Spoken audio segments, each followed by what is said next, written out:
గణేశాయ నమః, గాయత్రీదేవ్య నమః, మహాసరస్వతి నమః, మాతాపితృభ్యో నమః. ముందుగా ప్రేక్షక వీక్షణ మహాశీలందరికీ కూడా నమస్కారం. ఈ వారం ద్వాదశ రాశుల వారికి కూడా ఎలా ఉండబోతుందో చూద్దాం. అయితే ప్రస్తుత కాలంలో కార్తీక మాసం ప్రారంభమైంది, మహాపర్వదినం. అయితే ఈ సందర్భంగా మా పీఠంలో నక్షత్ర నవగ్రహ పూర్వక చండీ సహిత రుద్రయాగం నిర్వర్తింపజేయడం జరుగుతోంది. ఈ సందర్భంగా ప్రతిరోజు కూడా బ్రాహ్మణులు అంటే ఋత్వికుల ద్వారా విఘ్నేశ్వర పూజ, పుణ్యాహవాచనము, పరిషత్తు, కృష్యత్రయాలు, నవగ్రహ నక్షత్ర జపాలు, అలాగే చండీ పారాయణ, మహాన్యాసపూర్వక ఏకాదశ రుద్రాభిషేకం శివుడికి, అలాగే విశేషంగా కుంకుమ పూజ, ఆ అమ్మవారికి సహస్ర కుంకుమ పూజ, అలాగే గణపతి, గాయత్రి, లక్ష్మీ గణపతి, లక్ష్మీ కుబేర, నవగ్రహ రుద్ర హోమాలు, అలాగే ఆయుష్ హోమము, మృత్యుంజయ హోమము, ఈ కార్యక్రమాలన్నీ కూడా ప్రతిరోజు నిర్వర్తింప చేయడం జరుగుతోంది. అయితే ఈ కార్యక్రమంలో పాల్గొనడం వల్ల వచ్చే ఫలితం ఏమిటయ్యా అన్నట్లయితే కనుక ఎటువంటి కోరికైనా సిద్ధిస్తుంది, ఎటువంటి దుఃఖమైనా పోతుంది, ఆర్థిక ఇబ్బందులు పోతాయి, ఐశ్వర్యం కలుగుతుంది, అలాగే మీరు ఏదైతే కోరికలు కోరుకున్నారో అవన్నీ పోతాయి, ఎటువంటి సమస్య అయినా తొలుగుతుంది. అయితే ఇందులో పాల్గొనాలని ఉద్దేశం ఉన్నటువంటి వారు మీ గోత్రాలు, మీ పేర్లు, మీ ఇంటి అడ్రస్తో సహా మా వాట్సాప్ నెంబర్కి మెసేజ్ పెట్టినా లేదా మాకు ఫోన్ చేసినా కూడా మీ గోత్రాల పేర్లు మేము రాసుకుని ఈ నెలలు జరిగే అన్ని రకాల కార్యక్రమాల్లో కూడా మీ గోత్రామాలతో అన్ని పూజలు నిర్వర్తింపచేసి చివరి రోజున మీకు ప్రసాదాన్ని కొరియర్ చేయిస్తాం. ప్రసాదంతో పాటు ఒకరోజు ప్రత్యేకంగా రుద్రాక్షంతో అభిషేకం జరుగుతుంది. అందులో ఒక రుద్రాక్షను కూడా మీకు ప్రత్యేకంగా ప్రసాదంతో పాటు పంపించడం జరుగుతుంది. కాబట్టి ప్రతి ఒక్కరు కూడా మీ గోత్రాల పేర్లు నమోదు చేసుకోవాల్సిందిగా తెలియజేస్తూ, దీనికి అయ్యేటటువంటి యాగ రుసుము ఎంత అయ్యా అన్నట్లయితే కనుక 1000 రూపాయలు మాత్రమే, అంటే రోజుకు 33 రూపాయలు కూడా కాదు. కాబట్టి అందరూ ఇందులో పాల్గొనాలనే ఉద్దేశంతో ఈ రకంగా నిర్ణయించడం జరిగింది. కాబట్టి ప్రతి ఒక్కరు కూడా మీ గోత్రాల పేర్లు నమోదు చేసుకోవాల్సిందిగా ముందుగా తెలియజేస్తూ, ఇక ద్వాదశ రాశుల వారికి కూడా ఈ వారం ఎలా ఉండబోతుందో చూద్దాం. ఇక సింహరాశి వారి యొక్క ఫలితాలు. అయితే ఈ వారంలో మీ గోచారం చూసుకున్నట్లయితే కొంచెం వ్యతిరేక ఫలితాలు కొంచెం ఎక్కువగా కనపడుతున్నాయి. కాబట్టి కొంచెం జాగ్రత్తగా ఉండవలసిన అవసరం ఈ వారం కనపడుతోంది. ఎందుకంటే అకారణంగా వివాదాలు కనపడుతున్నాయి. అంటే కావలసిన వారితోటి, ప్రేమించిన వాళ్ళతోటి, కుటుంబ సభ్యులతోటి. కాబట్టి గొడవలు పెట్టుకోకండి. ఇక నిర్ణయాలు తీసుకునేటప్పుడు కూడా జాగ్రత్త, ఎందుకంటే తప్పుడు నిర్ణయాలు కనపడుతున్నాయి. ఏ పని ప్రారంభం చేసినా కొంచెం ఆలస్యంగా జరుగుతుంది, కంగారు మాత్రం పడిపోకండి. అలాగే కుటుంబంలో చిక్కులు, గృహ సంబంధమైన విషయాల్లో ఇబ్బందులు, అలాగే ఏదైనా సరే గృహాలు నిర్మాణం చేసే సమయంలో విపరీతంగా ఖర్చులు, బ్యాంక్ లావాదేవీలు సరిగ్గా సాగకపోవడము, మానసిక వేదనకి గురయ్యే పరిస్థితులు, అలాగే కొంచెం గొడవలు ఇరుక్కునే పరిస్థితులు, కోర్టు తగాదాలు, పోలీస్ కేసులు లాంటివి ఇబ్బందులు కనపడుతున్నాయి. జాగ్రత్తగా ఉండాలి. పట్టుదలతో ముందరకు సాగితే తప్ప ఏ పని పూర్తవదు. మీకు అనవసరమైన ప్రయాణాలు చేయడం మంచిది కాదు. విదేశీ ప్రయాణాలు వాయిదా వేసుకోవాలి. కొంత అవమానానికి గురయ్యే పరిస్థితులు ఉన్నాయి కాబట్టి మాట్లాడేటప్పుడు జాగ్రత్త. మిత్రులతో వివాదాలు కనపడుతున్నాయి, జాగ్రత్త. క్రయ విక్రయాల్లో కూడా ఇబ్బందులు కనపడుతున్నాయి కాబట్టి రాతకొత్త వ్యవహారాలు జాగ్రత్తగా తీసుకోండి. అలాగే వచ్చినటువంటి ఆదాయం అంతా కూడా ఖర్చు అయిపోవడము, భూముల యందు, గృహాల యందు పెట్టిన పెట్టుబడులు సరిగ్గా అనుకూలించకపోవడము, అనారోగ్యమైన సమస్యలు పెరిగిపోవడము, ఆరోగ్యపరంగా ఇబ్బందులు తలెత్తడము, అలాగే పెట్టినటువంటి పెట్టుబడులు తగ్గ లాభాలు లేకపోవడం లాంటివి కనపడుతున్నాయి. అందులోనూ కుటుంబ ఖర్చులు కూడా విపరీతంగా పెరిగిపోవడం వల్ల అప్పుల బాధలు, మనశ్శాంతి లేకపోవడము కనపడుతోంది. ఈ రుణాలు తీర్చడానికి కూడా చాలా ఇబ్బందులు పడే పరిస్థితి కనపడుతోంది. నిరుద్యోగులకు కూడా అతి కష్టం మీద ఉద్యోగ అవకాశాలు ఉన్నాయి తప్ప సులువుగా ఉద్యోగాలు వచ్చే అవకాశం కనపడలేదు. ప్రభుత్వ ఉద్యోగస్తులకి పని ఒత్తిడి అధికంగా కనపడుతోంది. ప్రైవేటు ఉద్యోగస్తులు కూడా సరైన ఎదుగుదల లేకపోవడం వల్ల ఇబ్బందులు కనపడుతున్నాయి. జాగ్రత్తగా ఉండాలి.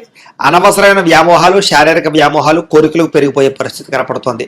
చిన్న చిన్న అనారోగ్య సమస్యలు పెద్దవయ్యే పరిస్థితి కనపడుతుంది. కాబట్టి చిన్నవే కదా అని వదిలేయకండి. ఎన్ఆర్ఐలు అంటే ఇతర దేశాల్లో ఉండే భారతీయులందరూ కూడా ఆర్థిక ఇబ్బందులను, ఉద్యోగ సమస్యలు కనపడుతున్నాయి. ముఖ్యంగా నరగోళ బాగా పెరిగిపోతుంది. ప్రయాణాల్లో ప్రమాదాలు కనపడుతున్నాయి. జాగ్రత్తగా ఉండాలి. అలాగే వివాహ సంబంధాలు కూడా కుదిరి వెనక్కి వెళ్ళిపోయే పరిస్థితులు, ప్రేమికుల మధ్య బ్రేకప్స్, అనవసరమైన గొడవలు లేదా వివాహం దాకా దారితీసే పరిణామాల నుంచి మళ్ళీ వెనక్కి వెళ్ళిపోవడము, భార్యాభర్తల మధ్య కూడా గొడవలు, అనుమానపు ఆలోచనలు, తగాదాలు, మిస్అండర్స్టాండింగ్లు కనపడుతున్నాయి. నూతన వ్యక్తులతో లావాదేవీలు జరపడం కానీ, ఎవరికైనా డబ్బులు అప్పులు అరువులు ఇవ్వడం కానీ మంచిది కాదు. ముఖ్యంగా నమ్మక ద్రోహులు బాగా పెరిగిపోతారు. జాగ్రత్తగా ఉండాలి. ప్రేమ వ్యవహారాలు పెద్దగా ఫలించడం లేదు. ఎవరిని కొత్తగా ప్రపోజ్ చేయడం కూడా మంచిది కాదు. విద్యార్థులు కూడా తప్పుడు నిర్ణయాలు తీసుకోవడము, అలాగే అనవసరమైన వ్యామోహాలు, అలాగే స్నేహితులతో తగాదాలు ఉన్నాయి. శ్రద్ధ పెట్టాలి చదువు మీద. ఉద్యోగస్తులకి ప్రతిభకు తగ్గ గుర్తింపు కనపట్టలేదు. ఉద్యోగ కార్యాలయంలో మెంటల్ టెన్షన్లు, ఒత్తిళ్లు బాగా పెరిగిపోతాయి. స్త్రీలకి అనవసరమైన వస్తువుల పట్ల వ్యామోహము, ప్రేమ వ్యామోహాలు, శారీరక వ్యామోహాలు బాగా పెరిగిపోతాయి. తప్పుడు వ్యక్తులు నమ్మి మోసపోయే అవకాశాలు ఉన్నాయి. భర్తతో విభేదాలు కనపడతాయి. జాగ్రత్తగా ఉండాలి. వ్యాపారస్తులు వ్యాపారపరంగా స్వల్ప లాభాలే కనపడుతూ ఉన్నాయి. పెద్ద లాభాలు అయితే కనపడటం లేదు, అంతంత మాత్రమే లాభాలు కనపడుతున్నాయి. వ్యాపార పరంగా మార్పులు చేర్పులు మాత్రం జాగ్రత్తగా చేసుకోవాలి. ఏది ఏమైనా కూడా ఒక్కసారి మీ పర్సనల్ జాతకం కూడా ఎలా ఉందో చూపించుకుని, ఏదైనా దోషాలు ఉంటే వాటికి పరిహారాలు చేయించుకుని ముందరికి వేసినట్లయితే మీకు రాబోయే రోజులు శుభప్రదంగా ఉంటాయి అని తెలియజేస్తూ, అయితే ద్వాదశ రాశుల వారికి కూడా ముఖ్యంగా మనకి ఏమిటి అన్నట్లయితే కనుక ఇప్పటిదాకా మేము చెప్పినటువంటి ఈ ఫలితాలన్నీ కూడా గోచార ఫలితాలు, అంటే ఈ రాశిలో ఉండేటటువంటి కోటాను కోట్ల మంది అందరికీ వర్తిస్తాయి. కాబట్టి ఆ రకంగా వినే ప్రయత్నాన్ని చెయ్యండి. ఒకవేళ మీ పర్సనల్ జాతకం అంటే మీకు ఒక్కరికి ఎలా ఉందో తెలుసుకోవాలి అన్నా, లేదా ఏదైనా సమస్యలతో ఇబ్బంది పడుతూ ఉన్నా, దానికి మీ date of birth, time, place of birth, మీ పేరు మా వాట్సాప్ నెంబర్కి మెసేజ్ పెట్టినా లేదా మాకు ఫోన్ చేసినా కూడా మీ పర్సనల్ జాతకం అంటే మీకు ఒక్కరికి ఎలా ఉందో చూసి చెప్పే ప్రయత్నాన్ని చేస్తాము. లేదా ఏదైనా సమస్యలతో ఇబ్బంది పడుతూ ఉంటే కనుక దానికి పరిహారాలు చెప్పడం కానీ, లేదా పరిహారాలని మాపేటలో ఉండే ఋత్వికులు అంటే బ్రాహ్మణుల ద్వారా ఈ రకంగా జపాలు అని, ఈ రకంగా హోమాలు అని, ఈ రకంగా మండప ఆరాధనలు, ఈ రకంగా అభిషేకాలు, ఈ రకంగా హోమాలు నిర్వర్తింపచేసి వీటికి సంబంధించినటువంటి ప్రసాదాన్ని మీకు కొరియర్ ద్వారా పంపించే ప్రయత్నం చేస్తాం. లేదా మీరు స్వయంగా వచ్చి పాల్గొన్నా కూడా మీ చేతి కార్యక్రమాలన్నీ కూడా నిర్వర్తింపచేసే ప్రయత్నం చేస్తాము. కాబట్టి మీరు ఎవరికైనా సమస్యలతో ఇబ్బంది పడుతున్నా కూడా మమ్మల్ని సంప్రదించవచ్చు అని తెలియజేస్తూ, అలాగే మీరు ఎవరికైనా సరే పూర్తి జాతకం ఈ రకంగా పుస్తకం రూపంలో కావాలన్నట్లయితే కనుక దానికి కూడా మీ date of birth, time, place of birth, మీ పేరు మా వాట్సాప్ నెంబర్కి మెసేజ్ పెట్టినా లేదా మాకు ఫోన్ చేసినా కూడా మీ జాతకాన్ని మేము ఈ రకంగా రాసి ఇలా కంప్యూటర్లో DTP చేయించి ఈ రకంగా పుస్తకం రూపంలో బైండింగ్ చేయించి ఈ పుస్తకాన్ని మీకు కొరియర్ ద్వారా పంపించే ప్రయత్నం చేస్తాం.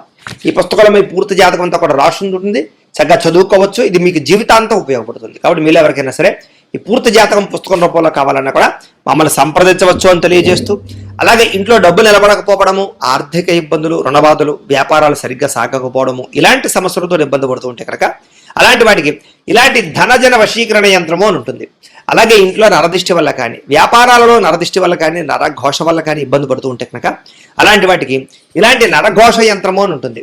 అలాగే ఇంట్లో నిద్ర పట్టకపోవడము, పీడకలలు రావడము, శత్రువులు పెరిగిపోవడము, లేదా అంతర్గత శత్రువులు కానీ, కోర్టు వివాదాలు కానీ, పోలీస్ కేసులు కానీ అలాంటి వాటి వల్ల ఇబ్బందులు పడుతున్నట్లయితే కనుక, లేదా ఎవరో ప్రయోగం చేసేసారని అనుమానాలు రావడము, లేదా భూతప్రేత పిశాచాది గాలులు సోకే అని అనుమానాలు, ఇలాంటి ఇబ్బందులతో ఏమైనా ఇబ్బంది పడుతూ ఉంటే కనుక అలాంటి వాటికి ఇలాంటి శూలిని దుర్గా యంత్రం అని ఉంటుంది. కాబట్టి ఈ యంత్రాల్లో మీకు ఏ యంత్రం కావాలన్నా కూడా మీ గోత్రాల పేర్లు మాకు తెలియజేసినట్లయితే మీకు కావలసినటువంటి యంత్రానికి పూజలు, జపాలు, హోమాలు నిర్వర్తింపచేసి ఆ యంత్రాలు మీకు కొరియర్ ద్వారా పంపించే ప్రయత్నం చేస్తాం.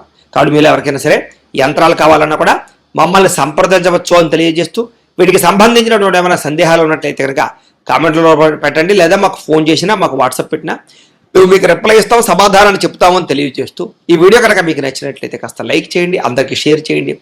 ఇంకా ఎవరైనా ఈ ఛానల్ కనుక సబ్స్క్రైబ్ చేసుకోకుండా ఉన్నట్లయితే కనుక కాస్త సబ్స్క్రైబ్ చేసుకోవాల్సిందిగా మనస్ఫూర్తిగా ఆశిస్తూ, గోబ్రాహ్మణేభ్యః శుభమస్తు నిత్యం, లోకా సమస్తాః సుఖినో భవంతు, స్వస్తి.